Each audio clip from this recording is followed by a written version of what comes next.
Boa tarde a todos. Então, seguindo aqui o nosso call com a parte de mercados, eu começo relembrando como é que foi o final do ano, né? O mês de dezembro foi um mês assim de quase uma euforia, né? Os ativos de risco todos performando, aquela expectativa muito grande com relação a esse ano de normalização, de pick-up no crescimento, de vacinação, ou seja, saída aí dessa situação de epidemia, e os mercados responderam muito bem, né? Tanto aqui no Brasil como lá fora, altas nas bolsas, a performance muito forte das moedas contra o dólar. A gente lá já vinha assim um pouco preocupado com o que a gente chamava de o grande consenso, né? Ou seja, quando está todo mundo com uma visão muito parecida, normalmente as posições também estão muito nas mesmas direções. Isso sempre traz, do ponto de vista de técnico de mercado, um risco maior, um risco, né, de desmonte ou de movimento de aversão a risco, dado que as posições estão grandes e muito na mesma direção. Em função disso, a gente entrou em janeiro com posições em alguns mercados mais reduzidas, né, diria que do lado de juros a gente estava sem posição de juros por duas razões. Uma, porque a gente achava que assim, o técnico do mercado de juros muito ruim em função da necessidade enorme de financiamento do Tesouro, né? Quer dizer, uma batata quente que toda semana vem aí para a mão do mercado. Outro, pelo fato de que, assim, na nossa cabeça, o Banco Central já estava assim, ficando muito atrás da curva, né? Ou seja, depois de a gente ter visto a inflação ter saído de perto de 1% para 4,5%, porque acabou o ano, né? Senão a gente ia ver ela mais alta, deve bater 6% em torno de maio, mas a moeda desancorada, né? Pior moeda sempre, a mais volátil, e essa volatilidade também passando por mercado de juros, né? Quer dizer, não é um comportamento normal para os juros, uma oscilação de 20, 25, 30 pontos todo dia. Isso antes você precisava ter alguma coisa grande acontecendo para o mercado de juros mexer dessa maneira. Agora ele mexe assim, você não só deixou o real com quase o dobro de volatilidade das outras moedas, como agora está tendo uma volatilidade excessiva também no mercado de juros, né? Então, a gente acha que, olhando toda essa parte técnica, mais nosso desconforto com a inflação, e mais o fato do BC estar atrás da curva, que é uma coisa que não nos agrada, a gente preferiu ficar assim, fora do mercado de pré-fixado.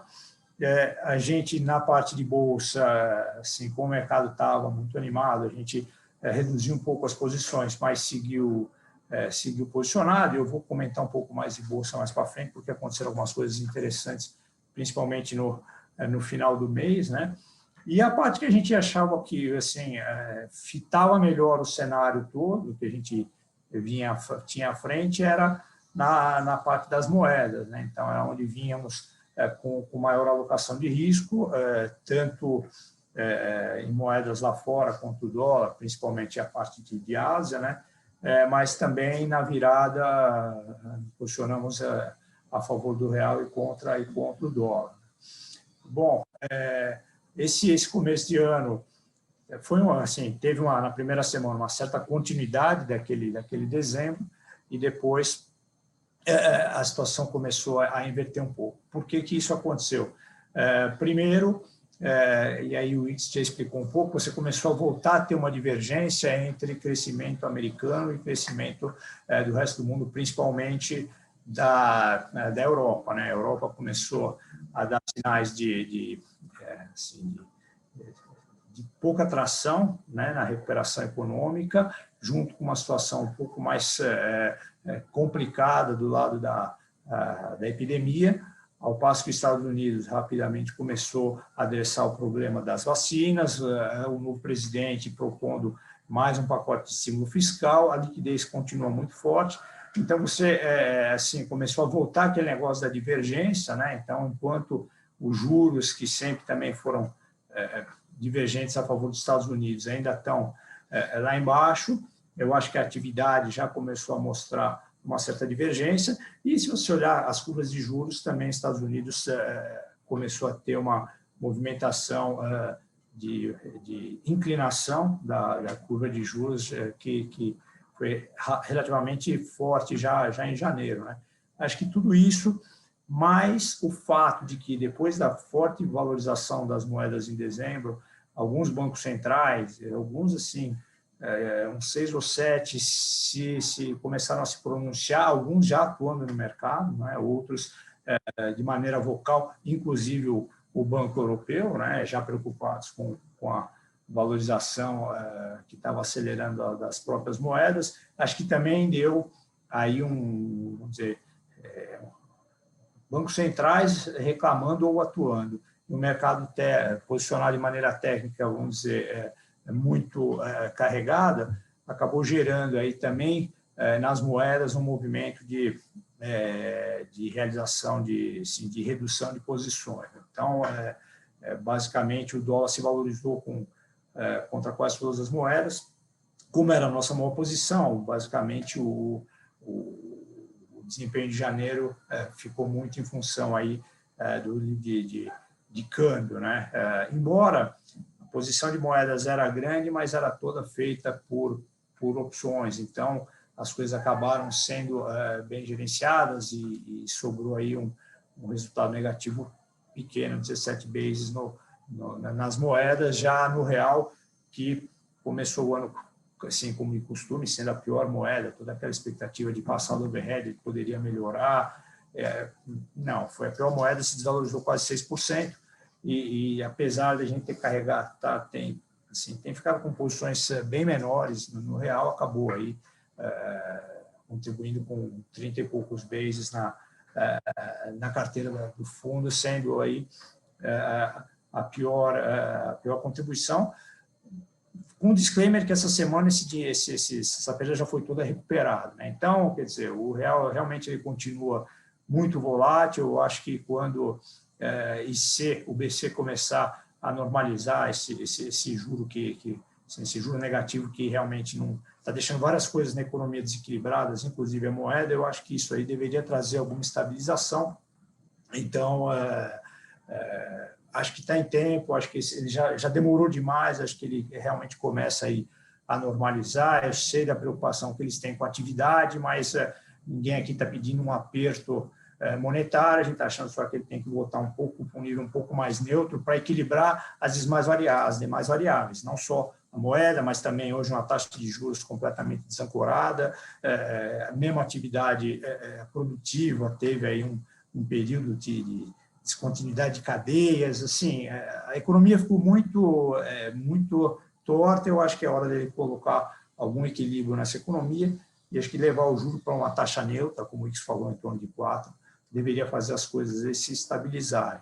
No mais, a parte de bolsas que acho que vale a pena comentar, quer dizer, a gente tinha entrado o mês com uma posição um pouco mais reduzida, justamente porque achava que o oba-oba de dezembro e novembro e dezembro poderia dar uma estagnada, mas o mercado continuou até a última semana. E o que aconteceu na última semana foram assim coisas de um mercado que está assim com muita liquidez, que teve muita discussão ao longo do mês, mas o que é isso? Estamos em bolha, não estamos em bolha? Já foi demais, não foi demais? Assim, essa discussão foi a discussão no mercado de bolsa. E, no final, você teve ali aquele problema do ataque aos shorts, né? Então, hedge funds tendo muita dificuldade em lidar com suas posições long em short, uma desalavancagem geral, e aí estou falando dos fundos lá fora, né?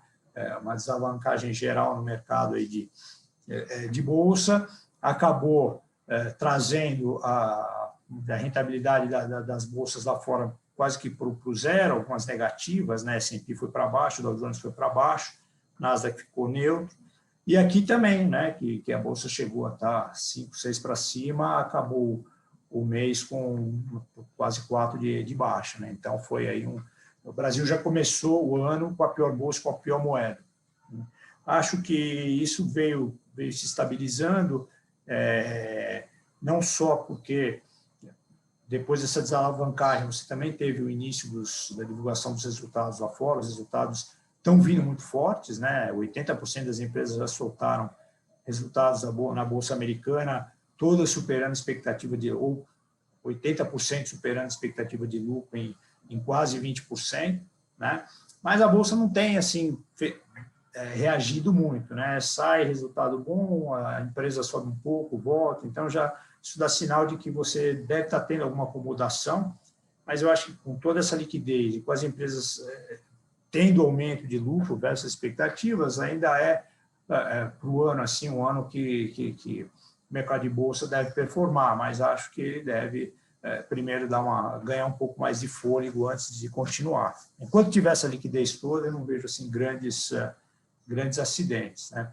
Então, a parte de bolsa lá fora, a gente foi neutro aqui, essa última semana acabou gerando alguma perda, que também já foi recuperada nessa semana atual. Então, o que a gente, assim, vindo um pouco para o Brasil, que foi um pouco passageiro disso em janeiro, mas agora começa a ganhar um pouco mais de tração, porque você passou a eleição das casas e o governo, em tese, vai começar a governar, né? Porque o governo ficou aí, o que a gente chama a política do WO, empurrando as coisas com a barriga desde setembro, né? Esperando a eleição municipal, depois a eleição nas casas, e, bom, agora a gente espera que ele comece a governar.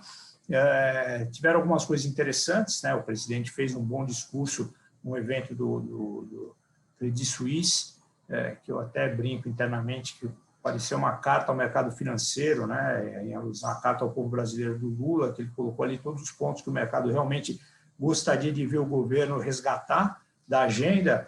Ontem, no discurso que ele fez lá na posse do novo Congresso, ele também reforçou esses pontos, mas depois o governo, sendo governo, mandou uma lista de prioridades com 35 prioridades. Quem tem 35 prioridades não tem muito, então isso aí precisa ser refinado, né? A gente gostaria mesmo de ver prioridades de fato nessa lista. Mas para dizer que a gente acha que, assim, daquela carta ao mercado financeiro, se ele entregar 20%, 30%, 40%, assim, acho que o mercado estava esperando 0%, 10%, não esperava mais nada do governo, então acho que a gente pode aí ter, sim, algumas surpresas ao longo do ano.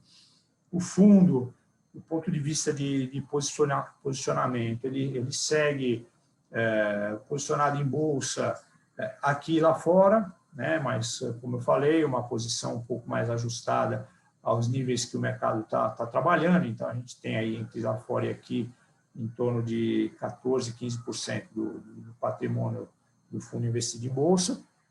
A gente, em moedas, basicamente, hoje, as moedas, a posição se reduziu demais, né? Então, a gente hoje tem uma posição ainda em libra inglesa e agora um pouco de dólar real, né? Vendido um pouco de dólar real, muito feito hoje, né, em função desse movimento que está acontecendo, mas insisto que a gente tem evitado passar overnight com grandes posições. A gente tem limitado em torno de 10% no máximo, carregar posições de um dia para o outro, justamente por causa dos gaps, por causa dessa volatilidade que o real ainda tem apresentado. Na parte de juros, no pré, hoje tem alguma coisa na ponta tomada, né, em torno de ano e meio, mais ou menos, tem, mas não muito, meio PL, pouca coisa. E nas Bs, a gente tem também em torno de meio PL comprado de inflação ao longo da curva de Bs e um pouco aplicado na B26. Mas tem sido muito operações táticas, aproveitando esses leilões todos. Acho que esses leilões eles acabam gerando movimentações no mercado. A gente tem procurado trabalhar um pouco isso. A posição que em janeiro defendeu um pouco o book, e eu venho falando já há algum tempo dessa posição, que essa é a posição mais estrutural, que é a posição de juros lá fora, né? Essa a gente tem uma posição tomada na taxa americana, era de 30 anos, agora tem 30 anos, tem o 10 anos também, foi aumentada um pouco a posição, está em torno de um PL e meio tomado lá fora nos juros americanos. Adicionamos posição tomada no juro chileno de 10 anos. A gente acha que o Chile está com a taxa de juros em meio e a inflação em 3, então acho que é mais um país que logo começa um movimento de normalização, bem como a Colômbia. Então temos também alguma coisa tomada no juro da Colômbia há 5 anos, e a única posição lá fora aplicada é no México, essa antiga posição que a gente vem segurando e continua achando que ainda vem aí 1 ou 2 ajustes para baixo antes deles finalizarem o ciclo de normalização, no caso deles, normalização para baixo da taxa de juros, né? E, finalmente, no cupom cambial, a gente segue com uma posição de inclinação 3 anos contra 1 ano, e quando a gente olha, como a gente gosta de olhar o cupom contra a curva de LIBOR, você está com, assim, a curva toda está com um spread over LIBOR muito baixo, mas a parte longa está com 40 bases over LIBOR, assim, é uma coisa que a gente nunca viu isso no nosso tempo de mercado aí. Então é onde a gente está tomado, né? Tem a parte 3, 4 anos, são 2 pés tomado contra aplicado na parte mais curta, em torno de 1 ano. Basicamente é isso. Eu acho que eu vou parar por aqui e a gente fica à disposição para perguntas.